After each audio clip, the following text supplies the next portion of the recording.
Hi guys, it's Kate. It's Tuesday, so that means it's Ask Me Anything, and I'm super excited because this is the first one after the holiday break, and I'm diving right into strategic planning for 2017 for my business this year, and it couldn't come at a better time for part 3 of scaling your business and your brand in 2017. I'm so excited. I have Deena Englander, who is the CEO of Workstream Systems, and she has actually worked with me in implementing system creation and workflow optimization and just all around productivity in my business so I could realize, A, am I profitable? Are the actions that I'm taking adding up? And how to really get those in a formal format so I can have consistency and efficiency in everything I do. So before we dive in, I'm just gonna let her take a few seconds to introduce herself and explain who she is, what she does, what she loves to do. Hi, I'm Deena Englander. What I love to do is to help small businesses and business owners and solos figure out how to make themselves most efficient. If you want to grow, your company, what you're doing, make more money, you need to have your systems set. You need to be organized. You need to be efficient. You need to know what you're doing, how you're doing it, and if it's profitable for you. And that's what I love helping businesses do, is to grow. Yes, and like I said, I have been one of those businesses, and she's been integral in my business this year. So the first thing that I want to start with is just the concept, and I know I was one of these people. Look, I am a one-person business. I don't have a full staff, so I didn't really think that coming up with guidelines, systems, checklists, and even a flow of how I should go about engagements was really that important, because I knew I wasn't going to screw things up. I didn't have to manage my, a team that needed guidelines and rules and directions. And then I quickly realized, oh no, I need to get this in place and manage myself. Can you talk a little bit about why it's so important to start to do this even if you're one person? Because I know myself, I just didn't even realize the value of it. Sure, especially if you're one person, I would say a lot of how you're going to be able to grow and manage and be on top of things and not be stressed out with what you're doing is by knowing what you're doing and having a plan. That means you're doing the same thing every time, or at least similar for a lot of the services that you're doing. Let's take proposal writing, right? That's something that we worked on. Figuring out what you're doing. You're meeting with a potential client. How do you assess how long the project's going to take you? How much time needs to go into it? What services go along with that? How are you presenting that to the client in a way that's going to make sure that you are giving them a good impression of what they need? They're going to get what they want, and you're being compensated properly. Does it take you a long time to do that, or do you have, okay, this is what I'm going to look at. These are my questions that I'm asking. These are the categories that we're addressing. And now, instead of taking it 10 hours, I can do it in 3 hours. And secondly, once you do that, you can think back, okay, well, the last time I did this kind of project, how long did it take me? What should my price point be? Having those systems set up, let's say if you're even, I find a lot of people have trouble with contact management. They meet a lot of people, they don't know how to follow up with them, how to keep track of them. Just implementing something like a simple CRM is a really good tool to keep track of all the people that they meet and keep in touch. It's having a system. These are the people that I meet. I got their business card. It goes into my computer. Let's say we're using Zoho or any other CRM that you want to use. That's now a system. So when I meet people, they can go in and I have the information in a usable way, so I don't have to spend time trying to find people. Let's say we're doing project management. Everyone has things to do, and we're all really busy. So if you say, okay, this is how I'm going to do it, I'm going to make a spreadsheet even of all the things that have to happen. Now I have a system to go back to. I don't have to try to remember every day how much time goes into it, what do I need to do, what's my task list. You actually have numbers that you can say, okay, this is what I have to do, this is how much time I have to take to do it, and then you can take the steps to do what you need to do without being overwhelmed by, oh my goodness, there are so many things happening. Just writing it down and having a system can help you scale it. Well, and it's funny that you say that, because that's certainly something that I realized in my own business. It was every single client, without these guidelines, I was reinventing the wheel. So it was actually taking me double the time every time to more or less do the same exact steps every single client. And then I had the added stress of trying to think about how I have to set this up for this engagement. When you create rules and steps, they manage you. You don't have to come up and manage them. So you get reduced stress, less time spent, which equals more profitability per hour that you're putting in. And your clients get to benefit from more consistencies. You really establish your brand throughout the actions you're taking on a consistent basis with each and every client. Right. Plus, you can also scale up. Now, if you want to hire an assistant to do something like proposal writing or setting up parts of it, you can now hire someone because you have a way that you can say, this is what we do. This is how we do it. Yes, and I will say, after working with Deena, I actually came up with a system not just for how I do engagements, but how I even set up clients. So I have a accounts receivable financial manager who handles all of my books, and then I have a virtual assistant. And I have actually developed, it's like a 12 to 15 step for them from the time somebody expresses interest down to qualifying them through a system to see if they're a good fit, down to, okay, if they are, schedule the time. Okay, if the time went well and we had a good discovery call, set them up, send them this exact email, follow up in this exact way, book the time in my calendar. So essentially the only thing I have to do now is have a 30-minute discovery call with them. If I give the thumbs up, my team is now empowered to do everything else. All I do is see the time in my calendar and the money in my account.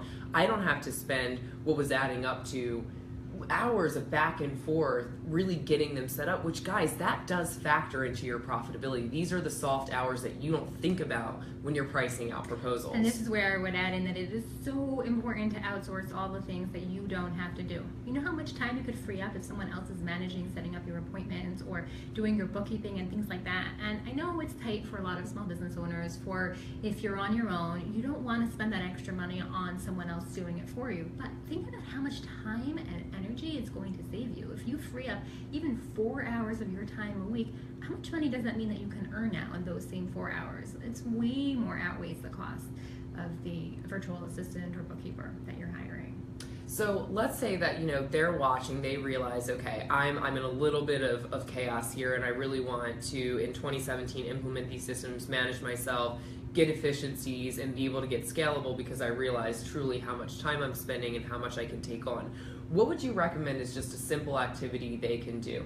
And guys, just FYI, Deena has been so kind to give us her 3-part worksheets for starting to create this. And on the link to this video, you can actually get them. And this is the stuff that she sat down and implemented with me, and following it is really going to help you. So that's step 1. But aside from doing the download, what else would you recommend? So I'll tell you, the first step is to know what you're dealing with, which is thinking about everything that's going on in your life that relates to your business.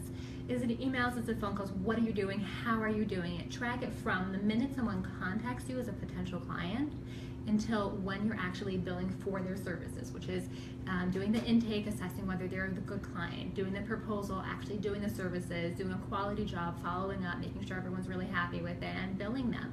Walk through every step on there. On the worksheet, it has more details about how to do that. But the first step is just knowing what you're up against. When you know that, it's concrete. It's something that you can deal with. The second thing I would say that's really important in making yourself more productive is actually just implementing basic personal productivity techniques, which are things like turning off your email when you're working. If you have your email on and you're working, you're checking your email, you're doing your work. You're checking your email, you're doing your work. It takes you 2 hours to get something that could take half an hour because you're not letting yourself get into your work. Something comes up in your email and you're choosing to make that more important than the work that you're doing, because that's more of an active choice. But really the passive choice that you're doing is saying that the work I'm doing now is not so important. My email's more important, which means that you're more overwhelmed, you're more stressed, you have less time. So if you can cut that out and just say, my email is going off, you work on what you need to do, it's done, and the world will not end because you didn't check your email for a whole 2 hours. So that's thing number 1 for personal productivity. For other people, the Pomodoro clock works really well. I think you use that, right? I do, yeah. So let's talk a little bit about this. I think they actually just rebranded and call it Get Focused now. Is that what it is? My trusty cameraman also uses it. It's great. Yeah, so it was called the Pomodoro technique, and it essentially puts 25 minutes of very intense focus, and then it'll shut down everything else, and then it'll give you 5 minutes of a set break. And after you complete 4 Pomodoros, I think it gives you a 15-minute break, and it's actually scheduled to optimize how we focus as humans. Right, so that way you can get into there, you can have that focus period, you get your few minutes break so you can check your email, text, whatever you want to do, and then you're back at work 5 minutes later, so you can focus, you can get things done, but it's not going to burn your brain out. Another benefit of that Pomodoro is it's also time tracking. So you do want to know how much time you're spending on everything that you're doing, because having that information can give you knowledge so that you can make educated decisions. So if you see that with the Pomodoro clock, or if you're using any other kind of time tracking software, it can be an Excel spreadsheet too, you can see afterwards how much time am I spending every day on this, and this. You may be surprised that you're spending an hour on things that you didn't think you were spending any time on. Well, there is an efficiency of 1/8 of your time right there that you can try to do something about. Maybe you're seeing that one client is taking way too long, much more than what you projected. Well, is it a scope creep issue, or is it just that lack of planning on your time? But if we go back into lack of planning, if you're taking on 4 clients, estimating that you're spending 10 hours on each one, but really you're spending 20, who's going to get burned out? You're going to get burned out, and your client's not going to get the best results. So having those apps that are taking control of how you're spending your time and letting you know where that's going is going to give you information to be able to set that up better for the future. Even now, just go back and assess all the projects that you've worked on the past year. How much time did they take you? Where were the problems? What was the systems that you used for them? And you can learn from your past in order to make better decisions about how you're going to behave in the future. And guys, it's really important to realize that this impacts your attitude and how you approach a project as well. And I can only speak from experience, but what I would assert is that you guys deal a lot with this too. I was putting proposals together as being super ambitious in terms of, oh yeah, like it's not going to take me that long. I realized that it was actually taking me sometimes double to do that. And what would happen internally, and it was really hard to shake this and I had to generate myself out of it, was I would start to get resentful towards the work because I didn't position myself up. So it was very disempowering from a sense of not only really like was I losing money if I looked at it, but then also I was having this kind of angry attitude, more or less, about, okay, I didn't set myself up correctly for this. I wasn't really aware of how much time I was actually spending, and because of that, I started to get really, really anxious and resentful towards the work, which was then causing me extreme burnout to the point where, I'm up at 11 o'clock checking emails and thinking, this just is not going to work. I want to move to Thailand and sell it all.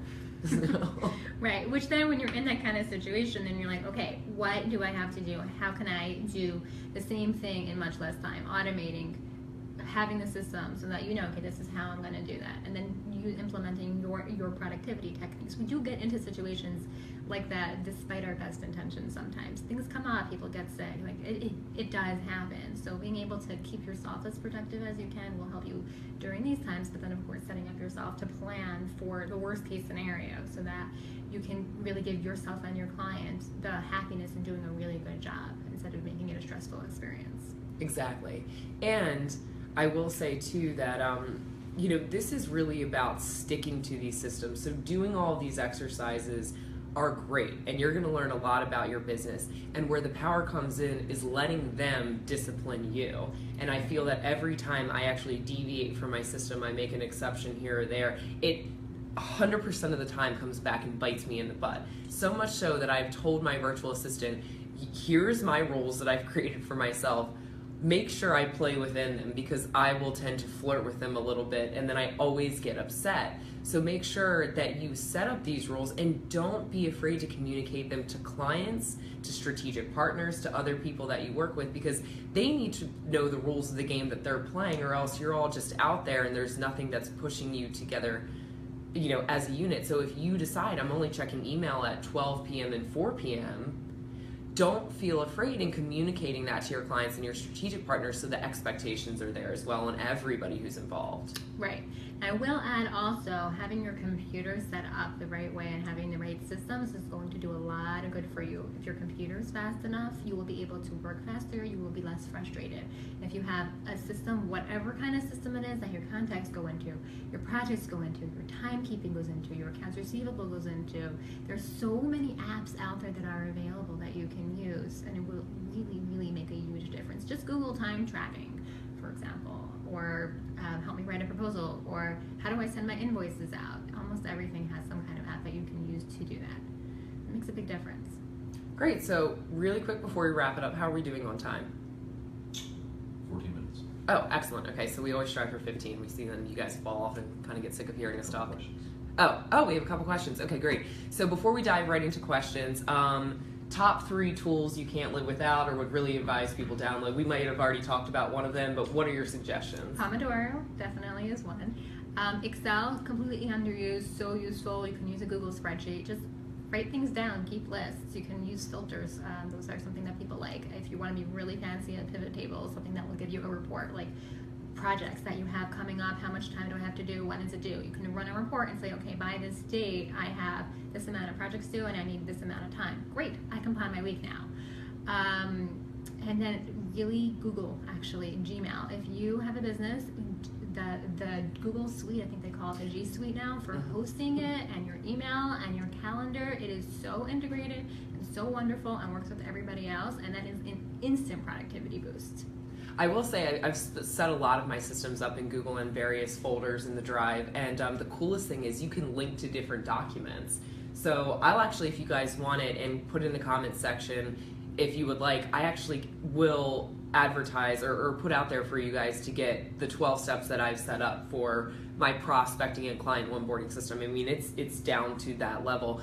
And I have certain email templates that they send if they're an approved prospect or an approved client, and I link them all up. So literally my assistant will click the link, it'll take her to the document with the appropriate template, and she just copies and pastes it. So it's all, you can link everything together and make it this, I've just had a lot of fun creating it. Yeah, I will say there's a nice, I think it's a lab in Gmail, you can do canned comments, so you can save it as a previous comment. And just perfect. Stick it in there, that's even faster.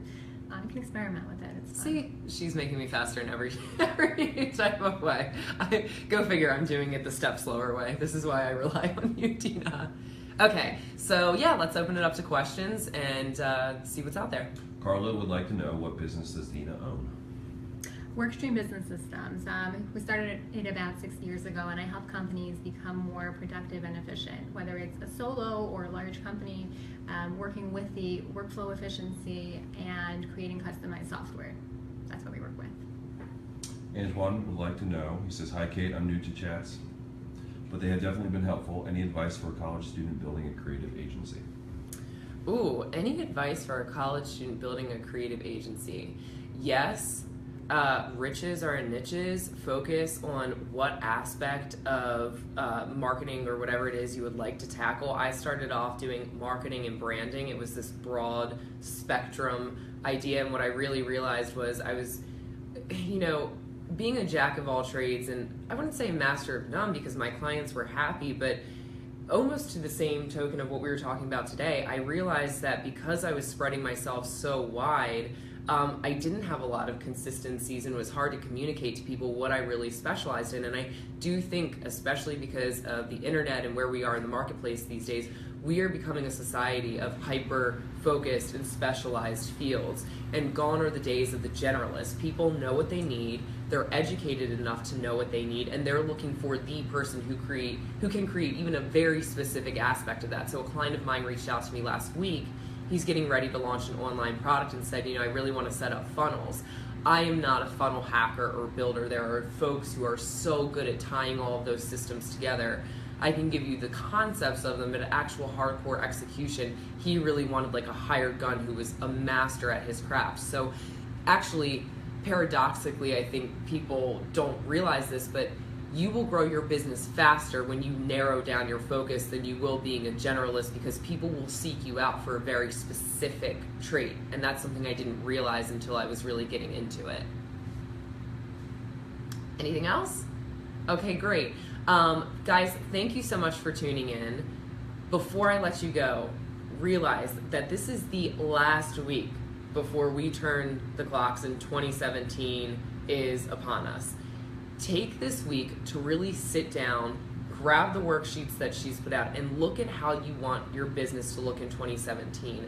I think a lot of people don't realize that you are playing a game that you created. And if you don't take the time to look at the rules and how you want to play by those and how you want other people to play by those, you're continually putting yourself into a cycle for stress, to really get overwhelmed by your business. Make 2017 the year that you have fun creating what it is that your business looks like. I have to say, the best, most enjoyable part of doing all this was I really got, on a really just deep level that I can dictate all of this. I don't have to play by anybody else's rules aside from mine, but it does take sitting down and determining what those rules are, and then even sticking by them when it's hard for yourself to do. Great. So any other closing words for the audience? Yeah, I think you summed it up really well. Taking control of your business instead of letting it take control of you will make all the difference in your life. Great, so grab the sheets. I'll send out an email recap. If you're not on the email list, head to my website, or you can join it by grabbing the sheets below. I'm telling you, these are invaluable. She is a whiz. She has spent so much time and energy into these worksheets. These are the systems that she takes her clients through, so grab them while they're up. We're taking them down at 5 p.m. tomorrow. Thanks, guys, and have an excellent week and a tremendous start to your 2017. I'll see you in the new year.